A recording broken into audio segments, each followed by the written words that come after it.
اور شکایت کہتے ہیں متعلقہ بندے کو بات بتانا. مثال دیتا ہوں. اب مثال یہ ہے کہ میرے مثال کے طور پہ یہاں پہ کوئی 25 اسٹوڈنٹس ہیں جن کو میں پڑھاتا ہوں. مثال ہے ان 25 اسٹوڈنٹس میں سے کسی نے کوئی حرکت کی ہے, شرارت کی ہے, مجھے بتانا ضروری ہے کیونکہ میں ان کا نظام چلا رہا ہوں. اب وہ مجھے آ کے اگر بتاتے ہیں تو وہ غیبت نہیں ہے, وہ کیا ہے, شکایت ہے. تو یہ ہے متعلقہ بندے کو بتانا. گھر میں کوئی معاملہ خراب ہوا ہے تو والد صاحب کو اگر انفارمیشن کسی بہن بھائی نے دی ہے تو وہ بہن بھائی نے غیبت نہیں کی, اس پہ فتویٰ نہ لگا, اس نے شکایت لگائی ہے چونکہ متعلقہ ہے.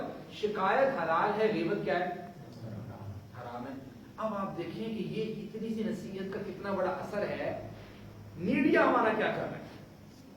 اللہ تعالیٰ یہ کہتے ہیں کہ بری بات کو لوگوں کے سامنے آپ نہ بتاؤ. ٹھیک ہے, میڈیا کیا کرتا ہے, سب سے زیادہ بری باتوں